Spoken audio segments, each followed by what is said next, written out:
Okay, my name is David Mwangi. Here we are at Rabbit Crew Kenya. That's the name of our farm today. I am a rabbit farmer based in Kiserian, Kajiado County. This is my 6th year in rabbit farming. I'm an engineer by profession, but a very passionate rabbit agribusiness specialist. That's what I would call myself. And this is what we are here to learn about rabbits, how to take care of rabbits, how to look after rabbits. And my journey started with the desire to make a business out of rabbits. Primarily it was a domestic affair, rabbit meat production for my home. And here we are. Rabbits multiply very fast. We usually say that rabbits multiply like themselves. So that's an advantage for business, and that is why we do it as an urban farm. So welcome to Kiserian, welcome to Rabbit Crew Kenya. Karibuni sana.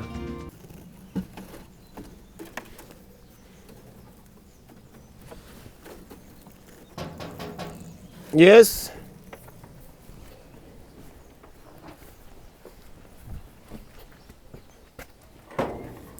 Karibu. Asante sana. Good morning, Mr. Mwangi. Good morning. How are you? Yes, I'm good. We are here. Karibuni. Asante sana. Very much welcome to our farm. Thank you. Yes. This is Rabbit Crew Kenya. And you are? I am Esther. Okay. From Focus Africa. Very much welcome, Esther. Yes, we saw you online. Okay. Now we've come to learn about rabbits. We are so ready. Okay. Yes, and also to educate our farmers online. Okay. About rabbit farming. This is the right place to be. Thank you. So, this is Rabbit Crew Kenya. We keep around 315 rabbit hatches. We breed rabbits. We sell rabbit breeders to farmers who want to keep rabbits. We sell rabbit hatches. We sell feeders. We keep about 1,000 rabbits. We sell the nesting boxes. So if you want to keep rabbits, there's a good way, or there's a right way, or what we call here the best practices. So I'll give you a tour of our farm, and I'll be showing you what are the best practices of keeping rabbits. Before you take me to the tour to your farm, yes, maybe you can list for us the breeds that do well in Kenya, okay, and maybe the breeds that you yourself have kept in your farm. Okay. In Kenya we have almost about 10 breeds of rabbits, but we have the most popular ones that you find almost anywhere in Kenya. The first one is the New Zealand White. We have California White. We have Flemish Giant. We have Chinchilla, Checkered Giant. We have Havana. We have another one called Palomino. We have Silver Marten. We have another one called American Sable. We have another one called Cinnamon. We have another one called Angora. There are so many. Wow. But the first 6 that I mentioned are much more popularly kept in Kenya, with the first 2 being very important for meat production. That is the New Zealand White and the California White. So if you're into the business of meat production in rabbits, then the first 2 breeds of rabbits will be important for you to keep as a rabbit farmer. Okay. Yes. We can go ahead to the farm. Oh, let me show you now the breeds that we have. I see you have nice. Yeah. They are called cages. These are called hatches. Hatches. We prefer to call them hatches. You can see some drinking water there.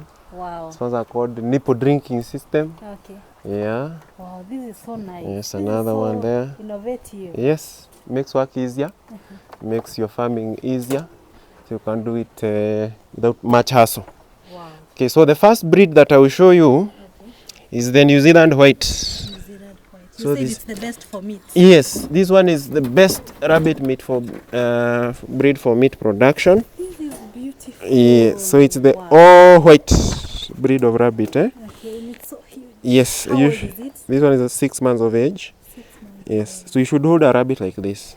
We don't hold the ears, as we'll, yeah, in we our know. childhood we would hold the ears. If you hold by the ears and it's trying to let itself loose from that grip, you might just injure the neck. So you hold the skin just where the ears end, and then support it from below. Okay, so able to contain its weight without moving. You want to try? Yeah. So that is it. So you hold it so it doesn't shake. Yeah. So that's the New Zealand White. New Zealand White. Okay. It's all white with pink eyes. So we only have 2 breeds of rabbits that have pink eyes. So the New Zealand White and the California White. This is so beautiful Yes, and so it is. huge. What do you feed them? They feed on hay. It's the primary diet of a rabbit. So as you can see inside here, we do have some something we call a hay rack. So that's where they feed the hay from. They'll be pulling from there. So that's an invention from our own farm. Oh, wow, So that's the beautiful. 80% of the time, Yeah. a rabbit should be feeding on hay. Then because hay is limited in the nutritional profile, Yeah. we are going to add something from the shops. So we have something called rabbit pellets.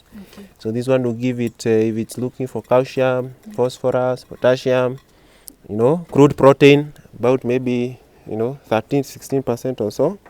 So the rabbit pellets will give that. Then finally we have the water that rabbit should be drinking, because it's eating all dry feeds. Wow, and this Yes. is a very good method. Yes, it's a good method. It saves They you are time. able to get the water from the nipple. Yes, How because do they learn? what you do, if you install it for the very first time, if you have never used such a system before, Yeah. simply you press the nipple for the rabbit, Okay. and then you feed it with water. Okay. So it now becomes like a plate of water. Yeah. So it will automatically come and start drinking from here. Yeah. When it is drinking, it will press the nipple by By mistake. itself. Yes. And then it will learn that getting- every time I press that nipple, Uh-huh. I will be able to get some water for drinking. Okay? Yeah. So that is the New Zealand white, and that is a setup of a Hutch. Wow. Another breed that we have, Okay. we have another one called Palomino. It's orange in color. So we have some fans of colors that will prefer such kind of a color. Yeah. So you can see. So it's all orange in color, like that. So it's called a Palomino. Okay? Palomino. Palomino. So that's how it looks like. Okay. Yeah. Do you breed the rabbits yourself? Yes, we do breeding. The numbers you see on the doors Yeah. are for keeping breeding records. Okay. So that we make sure that I know who is the father of this one, who is the mother, who is the grandfather.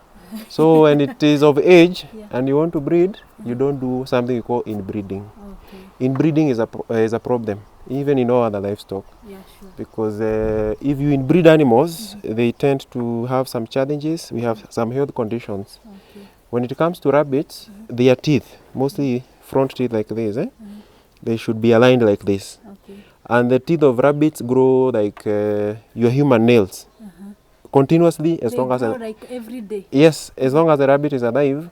So it needs to be trimming it by eating tough things like hay.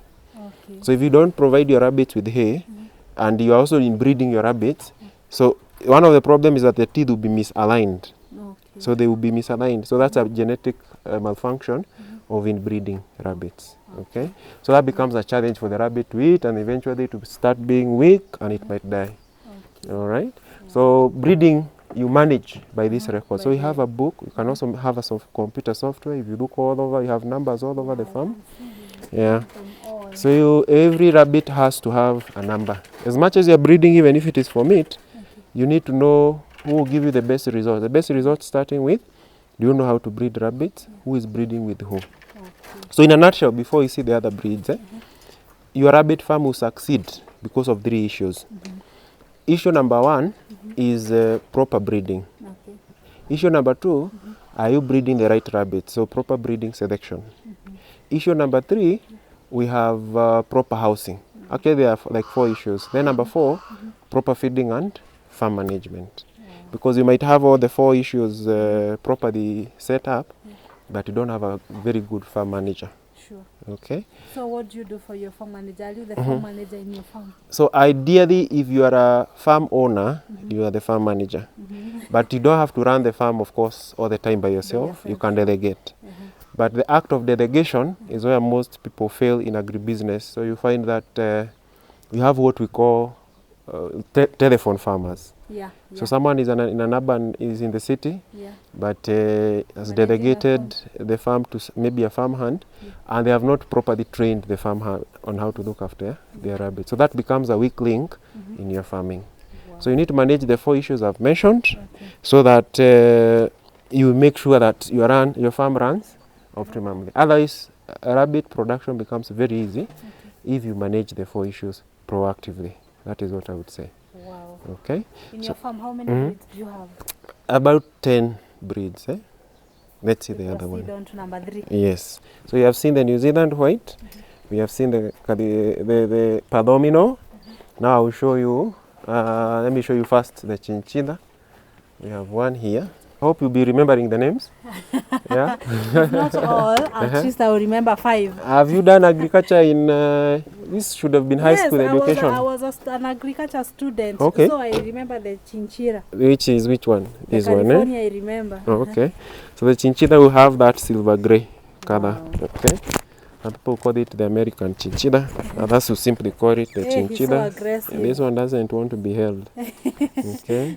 That's why you should hold it safely. Okay. So that it also doesn't. That way you're managing the weight. Yes. Okay. You allow outsiders to touch your rabbits. We How don't. you bring diseases. We don't like you to touch them so much. We want you to look at them from the windows, because some of you might be afraid of the scratches, and then you throw it down. Yeah. You break its spinal cord, and then you start having another discussion of money. So this is the chinchilla. Yes, yes. So you have to buy that meat now, and also, and of course, that can also be fatal. Wow. So the chinchilla is that one, silver gray color. Yeah. Is what you find for that breed of rabbit. Eh? Okay. Yes, it's one of the other third breed of meat that meat does well in production. Kenya. Yes. Wow. Yes. And how old is he? Or is This she? one is nearing 4 months of age. 4 months of Yes, age. yes, It's so yes, huge. Yes. So that is it. So that's so the huge. chinchilla. Wow. Okay. Okay. Then we go to see another one. Let me show you another one called the checkered giant. Eh? Checkered giant. Checkered giant. Okay. Did you do agriculture yourself? Yes, I did agriculture in high school. We planted a lot of kales back in high school. Eh? And also, to your surprise, I don't know whether you know that rabbit urine and manure are very good in horticulture farming. Eh? No. Rabbit urine has an ammonia smell. That smell of urine makes for a good repellent for pests in your farm. Really? Yes, so people who do the act of, let's say, organic farming, they don't want to use a lot of chemicals in your farm. Yeah. You can reduce chemical usage in your farm by using your rabbit urine in your farm. You dilute it with water. About 1 liter of water, urine, to 4 liters of water or more. Okay, so that smell will push away those small insects. It will repel them. So it's more of a repellent. That's why Yeah. I can see you have kept Yes. so many jerry cans. Yes, you see jerry cans all over. Yes, You fetched the urine. Yes. So you want to tell us that in rabbit farming you Yeah. have like 99% profits. Yes. Because there is, I expect definitely there is manure. Yes, manure. Purpose. Yes, manure again. The manure of rabbits is called a it has what we call cold application. Okay. That means you can collect rabbit manure today and use it immediately in your farm. Yes, it doesn't have to go through decomposition that you do with other livestock manures. Eh? Okay. Yeah. So this is the checkered giant. Looks like that. Those checkered marks is what you see as identifying that breed. Some other people will call it the English spot rabbit. Eh? Yeah. So we have that kind of, that's what in Kenya you find most people calling it, either an English spot or a checkered giant. Checkered giant. Okay. It looks like a giant. Yeah. So huge. Yeah, so that is it. Okay, so Move on. so it will be in black spots. It can also be in gray spots. Okay. It can also be in brown spots. Wow. Yes, so that is what we have for that breed. All right, let's see some other breeds here. Okay, maybe before we even go to the next breed, Yes. I'm so much interested with your cages. Okay. How did you come with this idea? Because they're so organized. I can see you can hold so many animals in these cages because they are well organized and there are many. Yeah. Where did you get this idea? Oh, the first thing you need to do, it came as a surprise. Okay. First, I went into a local butchery in the neighborhood where I found rabbit meat. So it's a long journey. Yeah. Then a few weeks later, when I wanted to buy another time, then they were out of stock. They told me the farmer was not, they had a few rabbits that were not yet mature or something of that nature. So I started finding out how can I produce my own rabbits. Then to my surprise, you were able to find a few farmers around on YouTube and all that. Also at the same time, I found there's a government facility called the National Rabbit Breeding Center that was actually trying to distribute breeds to farmers and also train them. Okay. So I trained with them. Okay. So out of that training, you're able to be shown how do you make a rabbit hatch, what are the dimensions. So that's why it started. So I started making them for myself. And even at this day, I also make them for farmers who would want to also start up on the same. So it is called a self-cleaning hatch. That means that the urine and the droppings, when it should go through the mesh. We have some people who have attempted to keep them on wooden floors, but when you keep rabbits on wooden floors, the urine, remember I told you urine has an ammonia smell, which is very sharp.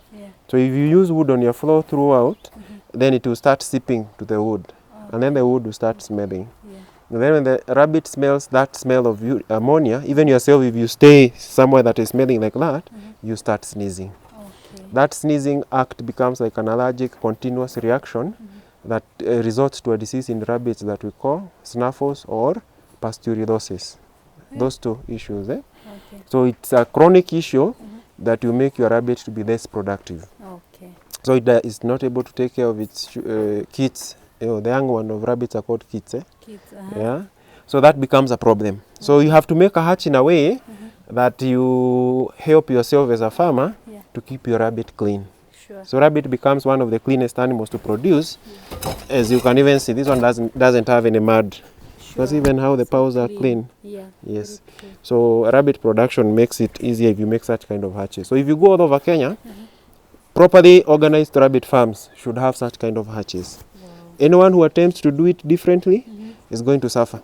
One of the one of the commonest disease that you are going to get if you produce rabbits on wooden floors that you don't even disinfect or clean is a disease called mange. Okay, and another one called yakanka.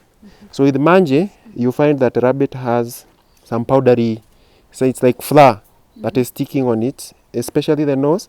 Then it will go around the eyes. Another one will go inside the ears. It will look like scales, like it will be filling the ears, called yakanka. And if the farmer is careless, it will get now to the genital area. Anyway, we have some exposed skin that is soft. And then it can spread all over the body if the farmer is not still clueless. And then eventually, in rare occurrences, if it is completely neglected, the rabbit might even die. Okay? But if you capture it in time, a vet can treat it for you. But the best approach is to make a proper hatch that is self-cleaning so that you prevent the disease from happening. All right? So this is the other breed that we have. This is called a silver marten. Silver marten. Has a silvery-ish or whitish udder, from at the underbelly, under the nose, around the eyes, in the ears. But on the other upper side, has what we have is a black color with this silverish, sprouts of the fur. But the underside is completely, whatever color is here is completely on the underside. So that's a silver marten. Silver marten. It's a medium breed, not necessarily mostly kept for meat production, but maybe people want to do pets, so they are looking for such kind of a color. Or they might crossbreed it with some other interesting colors, like the palomino that I showed you, so that you're able to produce some colors that are interesting for anyone who may be looking to keep a rabbit as a pet. Okay? Another breed that we have is called Havana. Some people call it Havana mostly. Yes. It's black in color, completely black. All black. All black, Yeah. So people who have it in Kenya who mostly refer to it as the Havana breed. Okay? So it's black. Is it good in? It's also a good one for meat production. So we have people keeping this also. We also have people who love black rabbit for pets. Then we have people who love white. So if you have it, you might also be at an advantage of selling to someone who is looking for the pet that is black in color. Because besides meat production, we do have people in Kenya who keep rabbits just for aesthetics. They want to see some beautiful animals in their compound. Some will go for the option of hatching them or putting them in cages, but we have people who also put them outside to be jumping in their compound as pets. Okay, so that is called free ranging. But free ranging has disadvantages because if you are keeping 1,000 rabbits like ourselves and you want to control breeding, you want to know, you see this is a black rabbit. I also have another black rabbit here. Okay? if these two are outside and you don't have maybe some sort of an ear tag on them, how will you know who came from where? If both of them are black. Or male or female, both of them. Sure. You get the concept? Yeah. So, and then again, rabbits are what we call, they are burrowing animals. If you put them on the ground, they will start digging holes. You see, they have very sharp claws. Okay? They will start digging holes inside here. Okay. So you can imagine if you are a farmer and you want to go and start, it's like you now be hunting for the rabbits from your compound if you want to slaughter them. Yeah. You see that? Sure. So we have concerns worldwide of people who are against caging rabbits. Okay? Yeah. But now, if you look at it practically, from a housing production of livestock perspective, it becomes very hard to do free ranging, because if the rabbit burrows a hole at that part of the compound, and it, of course maybe it's not very deep, it's shallow, and you are walking around there as a farmer in that compound, there's a chance you may step on a weak ground and you cover them down there. Oh, sure. Okay? So as much as you would want to give them an almost natural habitat, then it beats the purpose of trying to domesticate them all together. You just better release them to the world. So that argument is more of a philosophical or ethical perspective of farming. Then it just cuts across board. Whether you have cows, whether you have goats, whether you have dogs or whatever, then it's more of, even if I cage them, how comfortable can I do it? Sure. And again, the rabbits that we have here for meat production, they will not be in this cage for more than 5 months. So it's not a long time. Sure. And the first 1.5 months, they will be in a community where they will be breastfeeding with the mother. So it's only at 2.5 months. And again, a very short time. And then again, we make sure that the space they have is enough for them to stand, enough for them to stretch, enough for them to look at the window. In some of the hatches nowadays, we are making even a metallic partition of our wire mesh, so that this rabbit can see the neighbor. Okay, so from the stretch, from end to end, they will have some sort of community company. So it will know it is not alone. Okay. So it's more of a control measure, because humans decided we must eat animals also. We must plant crops. So we just bear with it, isn't it? We must bear with it. So that's the Havana breed that is all black in color. I mentioned when we were starting that we have 2 major breeds of meat production. And the first one that I showed you was do you remember the name? California. The one I showed you was which one? Oh, the first one. Yes. It was the New Zealand white. So the California, I know you remember. So that is it. So you have one here. So the California white looks like that. Okay, this is very huge. It's a bit old in age. So it is also all white, but with pink eyes also, like the New Zealand white.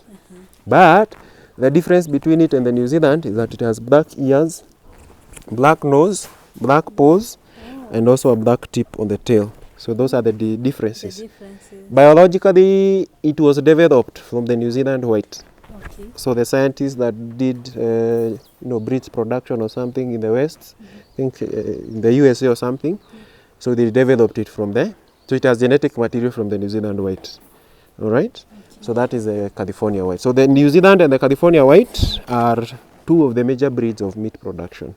So if you walk around our farm, even if you look at the windows there, you see everything is mostly white for that reason, because our core business is meat production. Okay? How old is that one? This one is about a year old. You can see it's a bit big. It's a bit big. That one is big. So that is... She's a female? That's a female, yeah. Okay. That's a female. The males and the females, actually even in the whites, you might find even the females sometimes outgrow the males. Oh. Yeah. So in rabbits, we don't have something distinctive, like you might say in cattle, the bulls tend to be bigger also. So in rabbits, it's not so much a difference that you can see.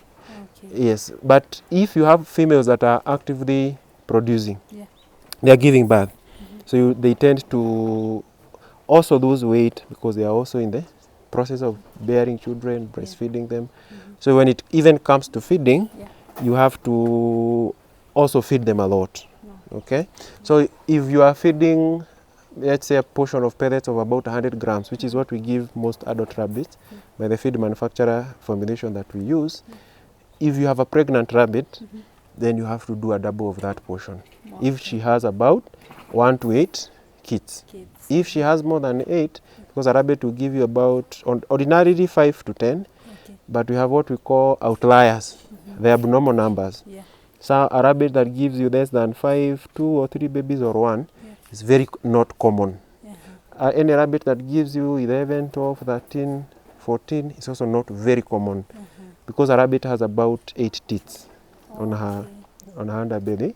So if you have a rabbit that gives you 8, is a good number, 8 on average. So what we do is that when you are breeding a rabbit, you don't breed a rabbit in isolation. So we are going to have, like in a big farm like ours, you breed more than 1 rabbit at a time. So because we have many bags, about 10 or so bags of all the different breeds that we have. In a day that we do breeding, we breed 10 females per male, isn't it? So that is, I mean, 1 male, 1 female for the 10 sets of them. So that when the time for delivery comes, you have 10 females that are delivered on the same day. And then when the 10 females deliver on the same day, one maybe will be having 5, another will be having 9, another will be having maybe 10, another one will be having 6. So what do? The one with 10, we can take the 2 babies that are extra from her, assuming it's a white rabbit and assuming the other one is a gray rabbit. So if you take white kids and you take to a family of gray kids, when the time of weaning comes and separation at about 6 weeks of age, you'll be able to tell this one came from that family because it has a different color. Okay. Now, let me show you a case of a fostered family. So in this hutch, you can see they are all white babies, except one. Okay. Who is he? This one. You can see this one is gray in color. Wow. Now this is how you hold a small kit, because it doesn't have too much skin to hold like the other one I showed you. You put your hand around her like that. So you have contained your fingers around the belly. So if the kit is throwing kicks, it will still not get to you. They're still sharp. You can see it's already scratching me. Yes. So during the time of weaning, you can see to be very easy to differentiate who came from outside. All the others are white. I have a question. How do they blend? Like when you bring, does the mother not fight the new person in the family? Okay. Now there's a trick that we use. Okay. So you take an onion. An onion has a very sharp smell. Scent. So there are 2 ways people do it. One of the common ways is the onion method. So this kit that should come to the new family. So when I take her from the original family, I'm going to just, smear some onion on her to pass that scent of onions on her. And then I'll take the mother. This is the mother of the whole family. Then I'm going to smear onions on her nasal area. So that when she's smelling things, the onion smell will come. Okay? And then when you take this kit and you put it in a box where the other kits are, you call it a nesting box, everyone will start smelling that onion smell. So she will not be able to know who is the visitor. Okay? Hey, that is funny. Yes. Another method people use, they can take the fur, a bit of fur of the mother. You can pluck a bit of it, or you take one from her nesting box. Because when a rabbit gives birth, she plucks her own fur. You should prepare a nest box with hay inside. Then she's going to pluck a little bit of fur and cover the babies with it. That's their biology, because kids are born naked and blind. And then they will open their eyes by the 10th day. And by the 3rd week now they are starting to jump around and they can start eating what the mother is eating. And then immediately. After 3 weeks they start eating. Then after another 3 weeks, they are now independent. Now you can remove them. You separate them, or you do what we call weaning. You can put 5 females here in the kind of hutch we have, another 5 males here. You keep males and females separately. Remember I told you there's a concept of inbreeding. If you put rabbits, brothers and sisters together, by the time they're starting to peak production maturity at around 3 months, and then 6 months, 5 months, the white will start breeding and they can become pregnant. So it can become a disaster if you breed relatives together. Are we together up to that point? Yes, we are. So that is a fostered family example. All right. So when we'll be separating, we'll be able to know who came from who which is the family. intruder in that Yes, family. yes. But now you see that one has assisted that one to raise that baby. Sure, very Some other instances you might have a mother who delivered and then got some post-delivery complications and maybe unfortunately died or is under treatment and needs help in breastfeeding. Yeah. One common way that you might find such instances is if you are giving a very deficient diet. Yeah. Deficient diet means that you are relying on rabbit pellets from a manufacturer, for example, and for some reason maybe they have released a batch in the market that is deficient of maybe calcium, phosphorus or potassium. So the rabbit has given birth, especially on the calcium part, and it has started becoming weak post-delivery, and you are giving pellets that are not very rich in nutrition. So it gets a condition called the floppy rabbit syndrome or floppy rabbit disease. So we correct that in our farm. Actually, surprisingly, in our farm we are more of we tend towards an organic kind of farming. Okay. We don't jump, you know, there are some farmers who jump to antibiotics. Yeah. They don't know what they are treating and they are quickly going to the shop to buy antibiotics. Very true. So we are more of a natural approach to treating rabbits. Okay. One of the things that you can treat such kind of a rabbit with, we have a type of yogurt called kifa. Some people call it kefir yogurt in Kenya. Okay. So it's very good. Even for, if you don't have a mother, you can foster too.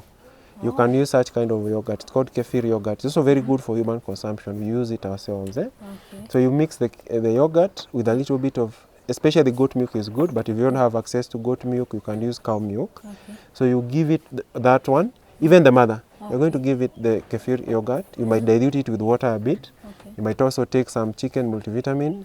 You might also take, we also have another herb called moringa. Yeah. I don't know that you've heard about it. Yeah. It's very rich. Moringa, Yes. So you give that one to the mother, yeah. and surprisingly, she's going to revive. Within about 1 week or 2 weeks, she will be back to life. But if you don't take any action, she's going to die. Okay. So if you can actually run your farm antibiotics free if you keep your rabbits clean off the ground and you clean with water. For outdoor hatches like these ones that have the advantage of cleanliness by air ventilation is good and all that, you can't even feel any smells here of urine and all that. Yeah? Sure, you can't. So your rabbits will be very healthy and you can even clean once a week. But if you decide to house your rabbits inside the house, the people who do hatches that are all wire mesh and then they put them inside the house. If you don't raise your roof so that it is sort of a warehouse kind of setup in the where the rabbits are living, then you have the smells of urine will still prevail. So the issue I told you about rabbits sneezing, that disease of snuffles will still be very prevalent. So the rule of thumb is, where your hatches are located, is it somewhere yourself you can sit with a book and read all day comfortably? Okay. If you cannot, because you feel it is stuffy and it is smelling, then you are not keeping your rabbits in good conditions. So unfortunately in Kenya you have most people keeping their rabbits in indoor setups, maybe insecurity issues. I don't know where most people live, maybe they are thieves and all that, or wild dogs. But if you do a proper perimeter wall, so that we don't have intruders coming to your compound, just let them have the outdoor hatches. It will make them happier. You will even see some basking in the sun, even as you go around here, around the windows. So that is a New Zealand white family with her own kids and one fostered kid from another family.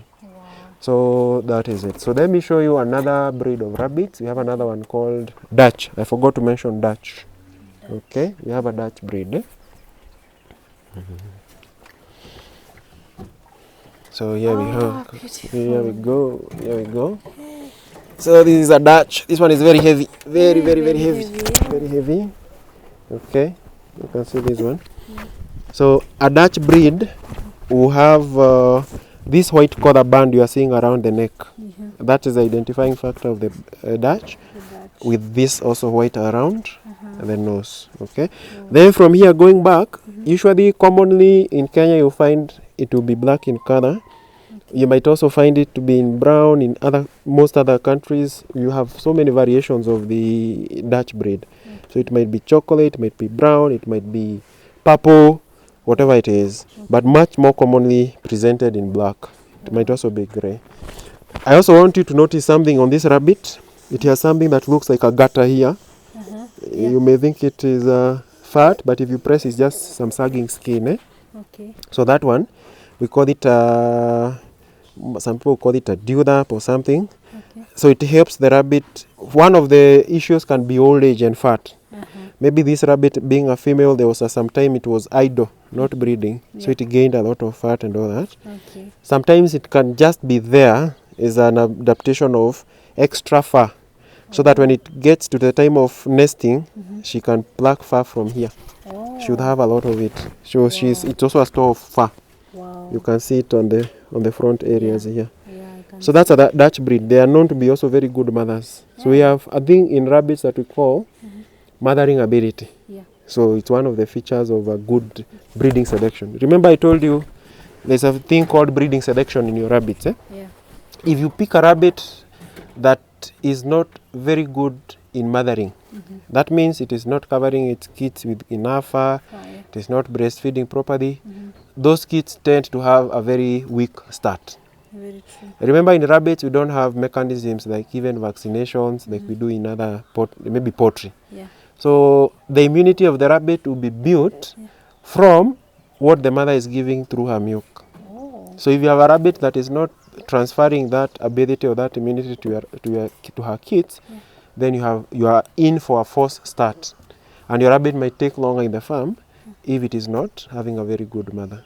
So who are the good mothers? Number 1 and number 2, tying is the New Zealand white, and second maybe the California white. Okay. Then we may have this one is also good. The others generally will sort of tie in mothering ability, but the worst in mothering ability we have the Flemish giant.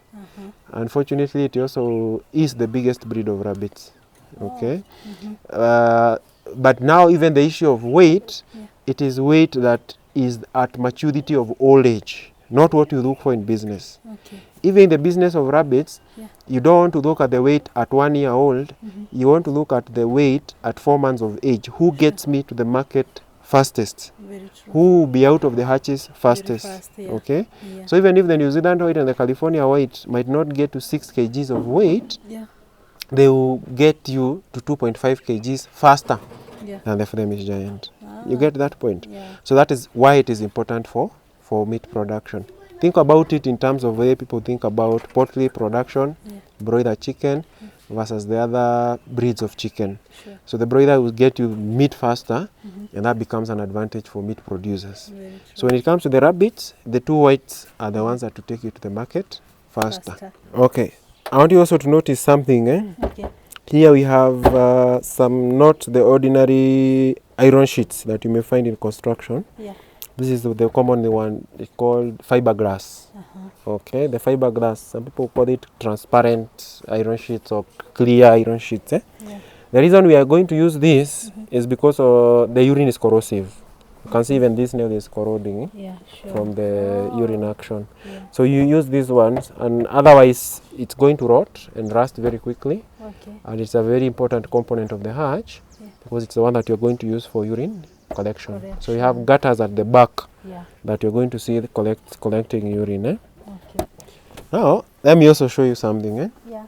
You notice we have very many piping all over the farm. Sure, I can see them all over going inside. Yes, so this is called a nipple drinking system. Okay. And you can see there's even one rabbit drinking from there. Sure, he's enjoying. So that's piping. It makes your feeding of water easier. Very true. You can imagine with about the 315 hatches we have here, if we are using pots of clay to feed water, and we have to clean them every day, you can imagine washing all those utensils every day, in the morning and in the evening. You break your back. Very true. So the nipple drinkers make your work easier. We have a cup here with a metallic nipple that the rabbit presses, and the water comes out automatically. Connected to a tank up there, from which you can either pump water, or you can use a ladder and feed it manually. Maybe once a week or twice a week, depending on the population of the hatches that you have. Yes. The rabbits here will drink about 500 liters of water every day. Oh, wow. That's what I was about to ask. How many liters in a day does a rabbit consume? Maybe about a quarter a liter to about half a liter per rabbit, depending on age and how much food it is taking, how much of it is dry feeds. That is why I have some people in the villages who don't feed rabbits on dry feeds, but on wet greens, have their rabbits even not drinking water at all. It is not advisable. Your rabbit should be drinking a lot of water. It makes the movement of food in the digestive system to become easier. Otherwise, a rabbit can suffer from a condition that we call gastrointestinal stasis. That means the gastrointestinal movement becomes stagnant. You can imagine if food does not go beyond your stomach, what will happen? So you feel you feel bloated, and then gas will start gathering. The rabbit will not even be able to pass gas. It will press the lungs, it will start suffocating, and it is going to die. The diaphragm will move up. So it's a very serious issue. So the rabbit should drink a lot of water. And fresh water. Yes. This is also give them fresh water. Yeah. You don't have room for that. Yes, exactly. Because if you put a pot, it will be putting their feet inside there. Sure. So come and see some others here. Okay. Yeah. Okay, so I'll show you one. I mentioned the Flemish giant, eh? Yeah. That is the bittersweet breed of rabbits to keep. So you have it here. You have a 5 months one here. This is it looks like the hair of the forest. Okay? Yeah. It's the breed of rabbits that looks like the hairs of the forest. Eh? It's that brownish color in coat. So that's the Flemish breed of rabbit. Eh? What is its advantage? The advantage, it has what we call a very calm temperament. It is not very hostile. Okay, so some people prefer it for pets, especially in maybe the Western countries, where people more commonly will keep rabbits for pets, which is also another contention. When people start keeping rabbits, they will see them as, some people will see them as pets, some other people will have a hard time looking at them as meat sources. Very true. Okay, so there are some people, there are some people who have called us monsters for slaughtering rabbits for meat consumption. But we also tell them that goats are also cute and they eat them. So for us, we find goats to be cute, and sheep and cows. So why are they also monsters in eating those ones? Yeah. So rabbits are food sources. They're very good meat. Rabbit is white meat, which is very rich in calcium. You know, actually at one time there's a person who came here with a doctor's prescription for rabbit meat. There was having some joint pains. And they were told that rabbit meat is good for that. Wow. Yeah. Wow, So I have known today. yes, we need So we need more people eating rabbit meat. Now. Yes, you should be buying some. You should buy some. Should start from here. No, you buy. You don't give for free. Yeah. So let me show you another ornamental breed of rabbits. Eh? Okay. Right over here, an ornamental sort of a breed. Eh? So we have this one is very hostile. Doesn't like to be caught. Yeah. So this is called an American sable. S-A-B-L-E. It has patches of it's chocolate in color, but it will have patches of black on the ears, the nose, the legs, and the tip of the tail. Yes. So anyone who loves chocolate, this is the rabbit for you. Yeah. So that is the rabbit for you. For us. Yeah. So that's the American sable. Wow. Okay. Hey, This so one, hostile. I know. This one doesn't like being caught. Wow. I know her. I know him. He's a boy. Oh, Mm. oh, he's a boy. That's a boy. Doesn't like being caught, but very dominant. It's good in breeding also. Oh. Let me show you another breed of rabbits. Okay. Yes. So You have so many. there are very many. There are very many. Loving this You should also start keeping rabbits now. Yeah, very true. Okay. I can see. Yeah. Oh, it has too much. This one has too much fur. I see that. Yeah. Wow. This one is called an Angora. It is a high maintenance breed. You can we should be shaving this one, so it doesn't tangle up. Yeah. So it's a breed of rabbit you can keep if you have children who have rabbits. So every weekend when they are not at school, they groom it. Okay. You might use some water so that you loosen up the fur. Okay. Then you use a comb. Then you use some scissors slowly. If it's a female, don't cut the teeth. Don't cut the tail. So you do it carefully. Okay. So Used for? the same way you have people who keep sheep for fur. Yeah. Is it the merino sheep? Yeah. So we have a breed of rabbits that you can shave for fur. Actually, they have a farmer here who bought several of these from us, and they're in the production of wool. Wow. So they are shaving them they're introducing a line of rabbit fur in their business. They're already doing for sheep, but then they also now want to include the rabbit fur. Wow. So if you want that, this is the breed of rabbits to keep that has all that fur. Okay. Now, when it comes to rabbits, you have seen that you have rabbits with so many kids. You might wonder, how do you balance maybe males? How many males are born? How many females are born? Sure. In my own Maybe experience, you can yes, tell us yes. in your farm how many males do you have at the moment and how many females do you have at the moment? Okay, we have two issues. Number one, when it comes to breeding, you select. In our case, we can use one male to about 10 females. Okay. So how do we breed? You keep assume, of course, this is a male, and then you may have several other females lined up, waiting to be served by him. So you take the first female. The female is the one that goes to the male's cage, not the other way around. Oh. The issues of dominance and all that. So if you take the male to the female's cage, it will start being beaten by that female because she's in her territory. Oh. Okay, so it's the female to go to the Goes to the males. male. All right. I think it also happens in other types of human beings. So we have that. So the female will come. Yeah. The breeding activity can happen even under your watch. Rabbits are not shy. You can open this door and it will start breeding immediately. Yeah. The rabbit will mate with the female and then it will fall on the side. And that will be a sign of a successful mating. You may choose to allow that to happen 2 or 3 more times so that you are sure one of them is going to be successful service. And you can even take the female back to her cage. But for simplicity, in our case, what I told you is a best practice. So you save on time. You don't have to keep watching 10 minutes and you have about 10 other females waiting for you to serve. Maybe it makes it 2 hours of that activity. You might just make it simple by just leaving them together for 24 hours. Oh. There is no chance usually that they will not mate within that time, as long as they are mature sexually, which is about 5 months for the whites and 6 months for the other breeds. Okay. Then tomorrow you take the female back. The male can rest for 2 days. On the third day, you take and bring the other female. So you can do that in a whole month. That male will be serving back to back, and then it's going to rest for a period of about 1.5 months. Okay. So you don't need a lot of males in your farm. I've even had farmers who use one male for up to 20 females.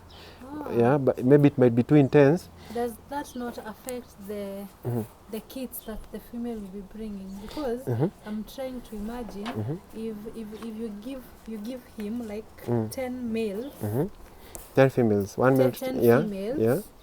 and his sperm count is going low. Now within the third, that's why I said you jump about 2 days for restoration. So you are feeding the male properly. Yeah. On the third day you have restored its sperm production, so it will still be okay. Yeah. Wow. So, and then again, when the kids are born, Yeah. there's what we call the ratio of males to females. Most of the time we have found that the males and the females will be born 50-50. 50% males, 50% females. Oh. So if you have a rabbit with 8 kids, 4 will be male, 4 will be female, most of the time. Wow. In abnormal times is when you may find maybe we had 2 females, 6 males, or vice versa. Okay. That is an outlier. It's not the normal statistic of gender or sex in rabbits. Yeah. Then when it comes to the time of slaughtering, remember I've told you breeding selection means you can even take 10 females to 1 male. Yeah. So it means that you always be having an excess of the males because they are born 50-50.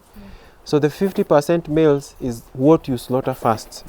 Oh. Because you might not need all those the males. Yeah, You very get? true. Yes. So when you start slaughtering the males, Yeah.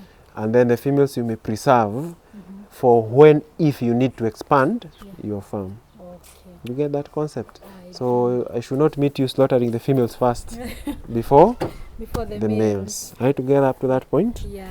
Now, I will teach you something else called crossbreeding. Okay. We have what people call line breeding or pure breeding, where you breed a white with a white rabbit. Yeah.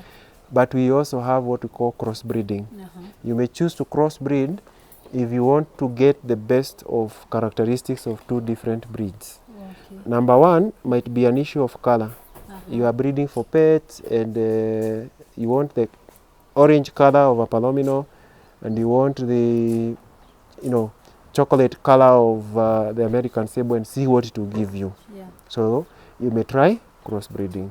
Or you have the New Zealand white with the best mothering ability, and you have a Flemish giant without a good mothering ability, but with a good structure of a skeleton.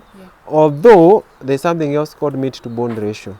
The New Zealand white will give you a good meat to bone ratio that you need for meat, so that there's little bone, much flesh around the bone, so that gives you good results for the meat production.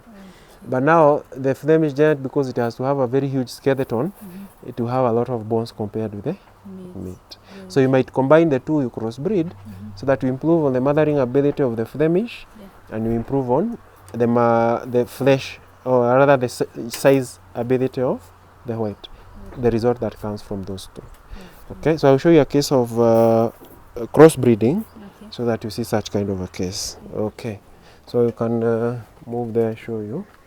Ladies first, eh? Yes.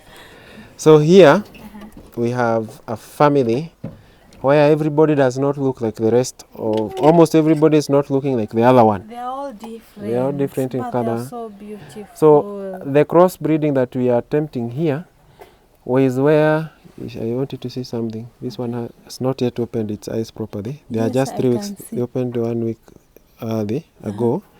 So you can easily assist it. And you may use some little water. Okay. And you assist it so that it has a lot of fur. You see the mother has a lot of fur. Yeah. So if it's not detaching, you may use a little water. Okay. If it is detaching naturally, well and good. Let's see, let's try. So they are three weeks old? They are 3 weeks old, yes. Okay. So they've just opened their eyes? 1 week ago, yes. Oh. So when they open their eyes, they see immediately, or yes. it takes some time? No, they see immediately. Now you see it's good. So it was wow. not sick. Yeah. It's just a little bit of the watery eye that had made the skin to stick around. Yeah. So you see, the mother here has a lot of fur. Yeah. The Angora-ish breed I told you, Yeah. it's brown in color. Yeah. I mean grey in color. Green color. The father was of this color, orange. Orange. And you can see there's a blend of orange and greyish from the mother. Okay. Then you can see another one completely looks like the mother, and the coat is big. Is long coated. Then another one doesn't even look like anyone in that family. Came out as a silver marten.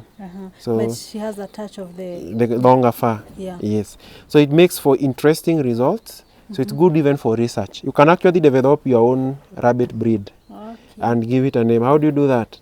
If you keep crossing 2 pairs of a male and a female, and it keeps reproducing, first we have what we call genotype, something else we call, phenotype, characteristics. If you remember your biology from high school, we have the physical characteristics of color, and we have the genetical characteristics of temperament, reproduction, size of the body, and all that. It will need a lot of knowledge of biology for you to perfect that. So if we keep crossing the 2 pairs and we keep getting a particular color constantly, and you keep reproducing by different pairs of rabbits up to the 4th generation, and all of them are looking like that original set of babies, and it has not been reported by any other scientist or any other farm in the world, you can easily declare that you also have a breed name by a certain interesting name that you can give it. So that is how some of these breeds were developed. Okay. Wow, So that is it. So you may choose to crossbreed for such interesting results. You see. So you can see here some even looking at on the grey color. But the constant factor, which I want you to see, that's a different family. Okay. So you can see the constant factor is that all have a long coat like the mother. So it's a strong gene in this from the mother there. Wow. Okay. So that's an aspect. So we research with this one because we like that long fur.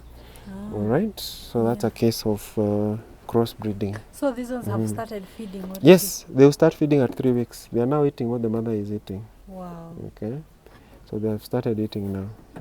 They are now grown up. They're now grown up. They're at what age do you separate them from the mother? So after 3 weeks, this age where they are now, we are going to remove the nest box. It's removable. Okay. Okay. Yeah. And when you remove the nest box, you should be careful so that you don't rattle them. At this age of 3 weeks, for about 3-4 days, they are not very space aware.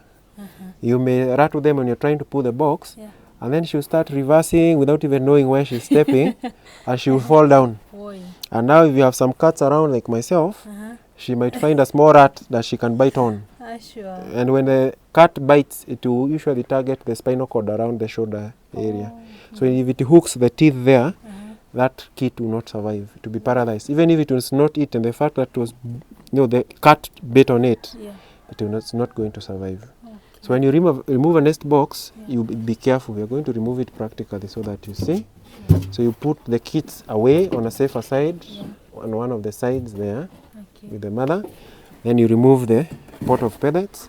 Then you lift the box carefully so that you don't scare them. Okay?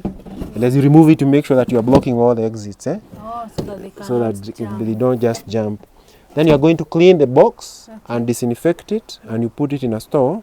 Then it can be used by another mother who is due for pregnancy, for delivery.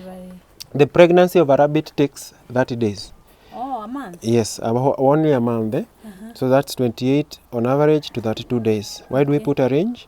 Because when a rabbit, I don't know whether I told you a rabbit is called an induced ovulator.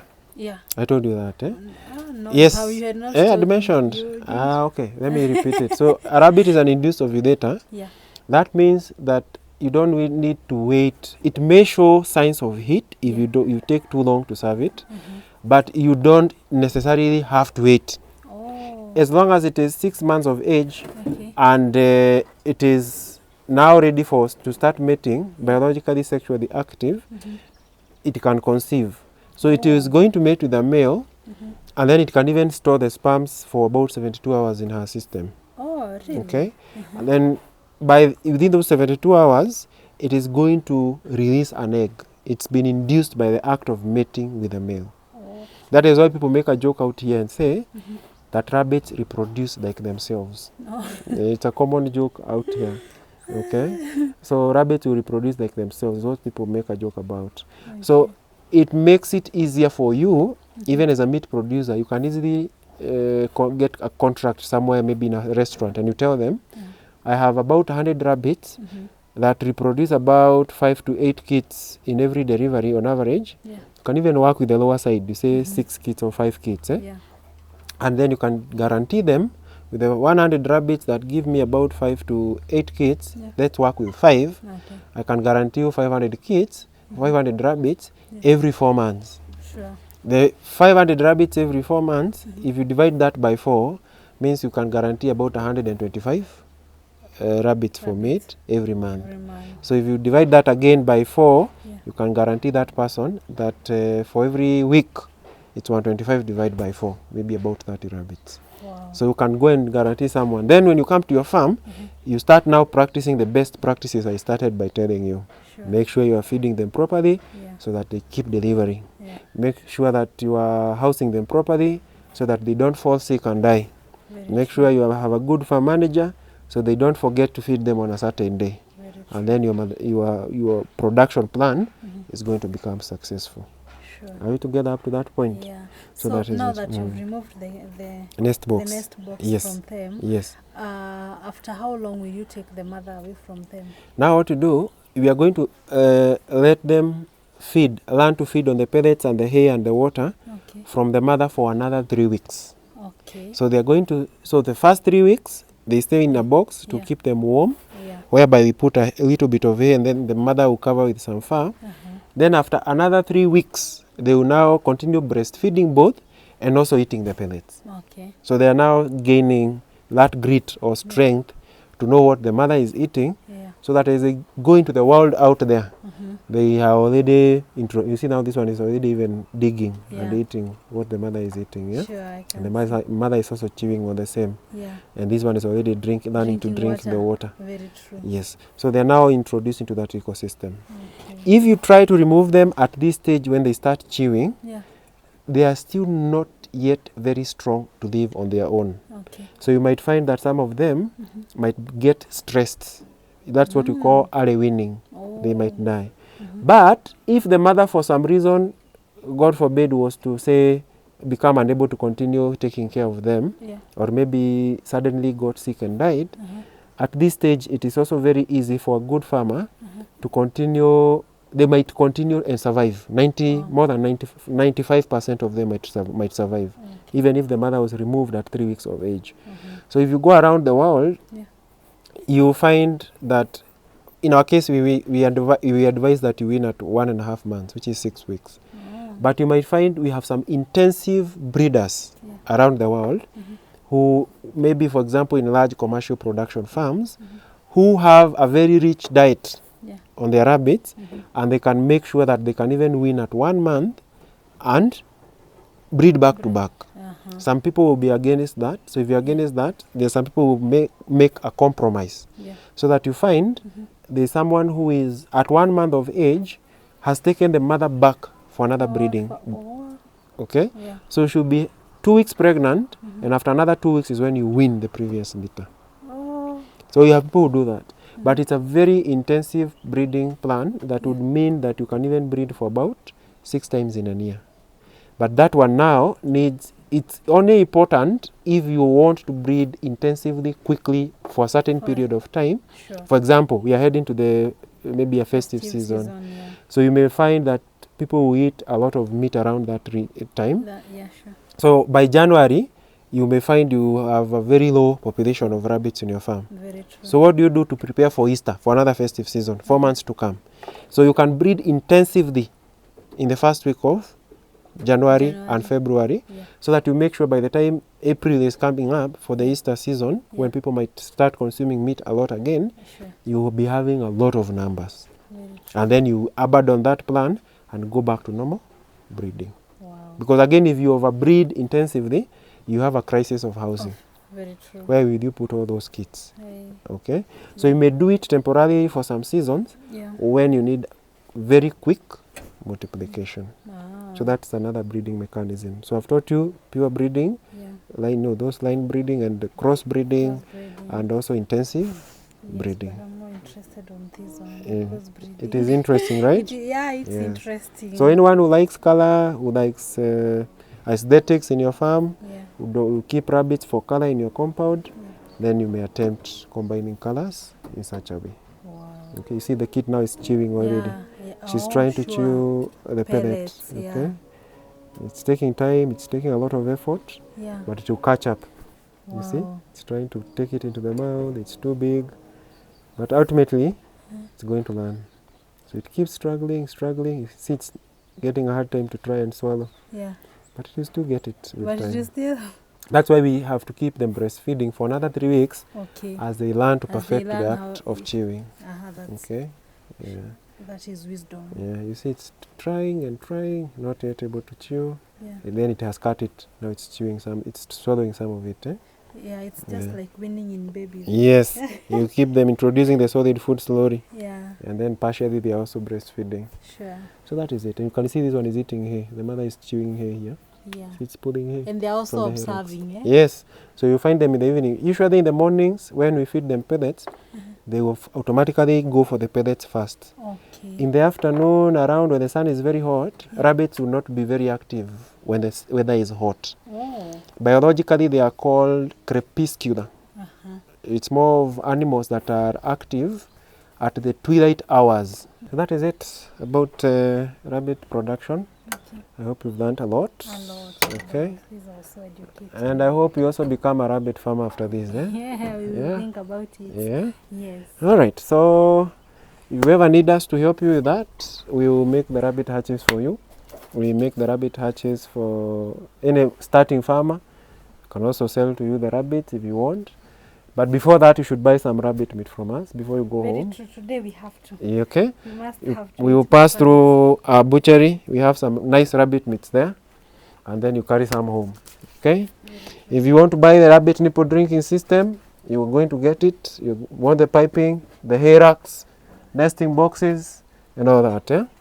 So you get all those things from us. And if you are watching this video and you've seen our journey and our story of rabbit farming, you can get a special discount from us. If you tell us you came from Focus Africa, we are going to give you a special discount if you make an order today. So subscribe and make sure you comment and make sure you give them a thumbs up and share this video to someone. Okay. So all the best. Rabbit farming in Focus Africa. Focus Africa is where we give you the best farmers. To the farmers who wants to do farming, rabbit farming, subscribe to our channel, give us a like. We will keep updating, we will keep educating members, we will keep educating farmers, and we are sure we are going to do farming together. We would also want to hear our viewers, what you want us to bring you next time. We are so ready to hunt and get the best farmers to give you the best. Let's eat rabbit together. To the comment section, let's know where you want to take the rabbit meat from and also what you would want us to venture in our next video. Thank you very much. Toodles! All right.